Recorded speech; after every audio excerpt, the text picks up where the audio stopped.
नमस्कार, मेरा नाम डॉक्टर सुवर्चला है। मैं जीवा फर्टिलिटी सेंटर्स में साइंटिफिक डायरेक्टर हूँ। आईवीएफ के सक्सेस रेट के बारे में जानना जरूरी है, क्योंकि आईवीएफ सक्सेस रेट सिर्फ प्रेगनेंसी पॉजिटिव टेस्ट नहीं है, लाइव बर्थ रेट पर आईवीएफ साइकिल वो महत्व रखता है। यानी कि आपने एक साइकिल कराया और आपके लाइव बच्चे कितने हुए, ये जरूरी है। सक्सेस रेट बहुत चीजों पे आधारित होता है, उम्र, एग क्वालिटी, एम्ब्रियो क्वालिटी, बहुत सारे फर्टिलिटी इश्यूज और क्लिनिक के प्रोटोकॉल पे भी आधारित होता है। आइए जानते हैं सक्सेस रेट कैसे निर्धारित किया जाता है। Average IVF success rate age के मुताबिक होता है। सो एज के मुताबिक ग्रुप किया जाता है और इसे पर साइकिल सक्सेस रेट के मुताबिक बोला जाता है। अगर आप 35 से 37 ईयर्स की महिला है तो आपका सक्सेस रेट 35 से 45% रहेगा। 38 से 40 ईयर्स की महिला अगर हो तो 25 से 35% ही रहेगा। 41 से 42 अगर हो उस एज ग्रुप में तो 10 से 20% ही रहेगा। और अगर 42 से ऊपर हो तो 5 से 10% सक्सेस रेट ही आप। ये सब CDC USA, ESHRE Europe, ICMR India के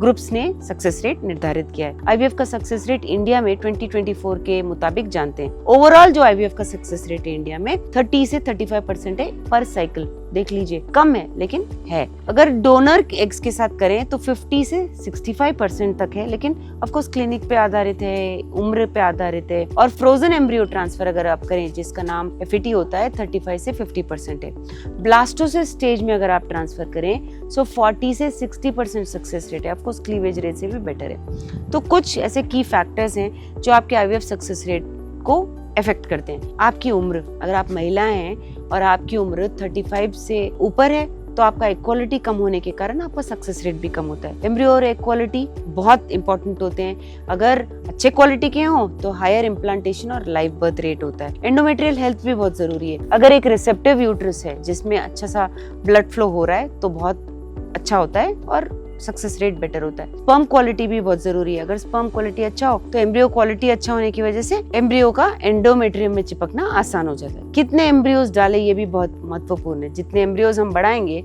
उतना प्रेगनेंसी का चांस होगा, लेकिन जान लीजिए आईसीएमआर के मुताबिक 3 से ज्यादा एम्ब्रियोज नहीं डालने चाहिए, क्योंकि रिस्क ऑफ मल्टीपल्स यानी कि मल्टीपल बेबीज का रिस्क भी बहुत ज्यादा बढ़ जाता है, जो बच्चे के लिए भी अच्छा नहीं है और माँ के लिए भी अच्छा नहीं है। लाइफस्टाइल फैक्टर्स जरूरी हैं। स्मोकिंग, अल्कोहल, स्ट्रेस, आपका वेट अगर बहुत ज्यादा हो तो भी सक्सेस पे असर पड़ता है। कुछ ऐसे कॉजेज हैं इनफर्टिलिटी के जिसके वजह से हम डायरेक्टली आईवीएफ करते हैं। जैसे ट्यूबल फैक्टर हो गया, ट्यूब्स ब्लॉक्ड है, मेल फैक्टर है, स्पर्म्स अच्छे नहीं है, अनएक्सप्लेन्ड है, तो हम डायरेक्टली आईवीएफ करते हैं। लेकिन क्लिनिक का एक्सपर्टीज यानी कि आपके डॉक्टर कितने अच्छे हैं, आपका लैब कितना अच्छा है, जो आपने लैब सेलेक्ट किया है उसके कंडीशंस क्या हैं, कौन सा कल्चर मीडिया यूज कर रहे हैं, एम्ब्रियोलॉजिस्ट का स्किल कितना है, कितना एक्सपीरियंस है, ये सब बहुत मायने रखता है। क्यूमुलेटिव सक्सेस रेट के बारे में भी जान लीजिए। जैसे जैसे आपका नंबर ऑफ साइकिल्स बढ़ते हैं वैसे वैसे आपके सक्सेस रेट भी बढ़ता है। क्यूमुलेटिव लाइव बर्थ 3 साइकिल के बाद अगर हो तो 35 की उम्र से कम अगर आप हो तो 70 से 80% रहता है।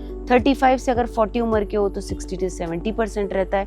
और 40 साल के अगर आप ऊपर हो तो 40 से 50% रहता है। इसका मतलब अगर आप एक के बाद एक साइकिल कराओगे तो उससे भी आपका सक्सेस रेट बढ़ने के चांसेस होते हैं। यही नहीं, आप कुछ ऐसे तरीके अपना सकते हो जिससे आपका सक्सेस रेट बढ़ सकता है। ट्रीटमेंट ऑप्शंस जैसे कि इक्सी, इंट्रासाइटोप्लाज्मिक स्पर्म इंजेक्शन जो मेल फैक्टर के लिए यूज किया जाता है, blastocyst culture, laser assisted hatching, ERA जिसका मतलब है endometrial receptivity array, PGTA, preimplantation genetic testing, ये जानने की कोशिश करते हैं इसमें कि क्रोमोसोमल इश्यूज तो नहीं है, कोई क्रोमोसोम डिफेक्ट्स तो नहीं है। लेकिन ये सारे सभी के लिए आवश्यक नहीं होते। सभी पेशेंट्स को इनके बारे में जानने का हक है, मगर ये सब कराने की जरूरत नहीं होती है। इसलिए आपके डॉक्टर जो बोलते हैं वही सुनिए। इसके बारे में और जानकारी के लिए अवश्य जीवा फर्टिलिटी सेंटर आएं।